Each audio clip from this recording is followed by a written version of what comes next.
So before I came here to Kolkata on this trip, and before I got COVID, or maybe it was during COVID, I can't remember, I had a really intense dream in which I entered into a house, which was supposedly a house I'd previously lived in as a young person. My mum rented from, I think, one of the reverend's sons in the Baptist church. And the tenants there were moving out, and so I had to help clean the place so the new people could come in. I don't know why I had that role, but anyway, I time traveled in some way. We were no longer living there, but I pulled aside the sofa that was pushed up against a wall to kind of clean behind, and out sprang this huge 3D representation of my mother's life. You know those cards that you open up and inside they've got a flattened version of like a piano and a pianist or a garden, and so when you open them up it just flowers into something 3D. It was like that. And there was so much minute detailed photographs and documents and everything. And I was just kind of desperately grabbing at what I could, because I thought, this has no value to whomever is moving in, and I have to save these things. And it's almost like I didn't want people to know they were there either, because I didn't want anything to befall those documents. And so in the name of cleaning and vacating, I grabbed everything I could, and then I woke up. And having that dream made me think that Mum was telling me I have to come here and do this archival work, right? About family history. And go to the archive, you will find me there, kind of thing. Were it so easy as just pulling aside a sofa or confronting a wall, it certainly is like confronting a wall. It's like a border. And I don't know, like, some things I have to be inventive about, know how to look in the archive, know what to look at and what to look for. And so I've started to look at, like,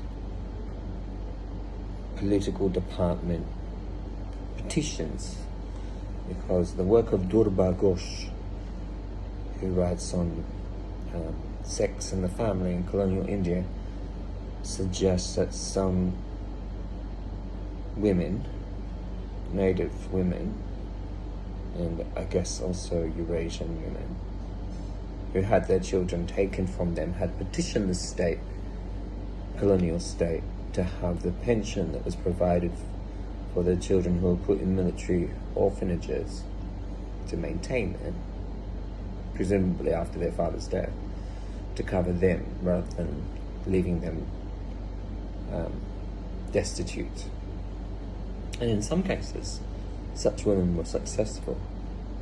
And essentially, they're few and far between, but I've seen a few from 1840. I started to look through 1840 because I thought the first child, Isabel, was born in 1835, and typically children were kept with the native mother for a few years before being removed. But actually the father, Francis, the Britisher, a soldier, he died in 1843, 1844. So the petition may have even come later. So there's a lot to look through. But I've been finding out more about Francis Grant, their father. So we're talking about 5 individuals: Isabel, Samuel, James, Frederick, that's my great-great-grandfather, and Jesse.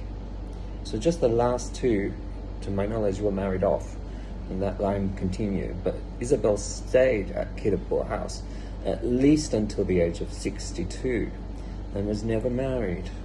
So there's a register within the military records which a while back, even before coming here to Kolkata, I was able to access. And you can sort of see women's names being ticked off when they were successfully married, but she never married. So I don't know what became of Isabel, or some of the others, but I want to know more about these, presumably bibis as they called them, presumably Muslim women that were kept as mistresses or concubines, if you like, of individuals such as Francis Grant. This is Frederick's father. Frederick, my great-great-grandfather, his Irish father. He had a very successful military career, to put it that way, and he fought in the Anglo-Burmese wars.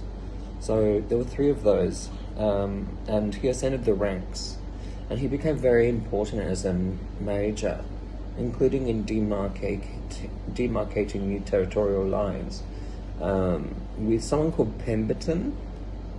So he's in the historical record. That's why people of note get put in the historical record, or when there's a dispute or some kind of criminal injunction against someone for committing a crime. That happens, but women typically don't emerge unless they actively, like make petitions on the state. So Francis Grant went from being a lieutenant to a lieutenant colonel, and so this was over about 35 years, I guess. And he joined in with the Manipur levy. So this was headed by Gambhir Singh, and he was like from one of the Burmese royal families, and I think he rebelled against his brother, and went to war, so to speak,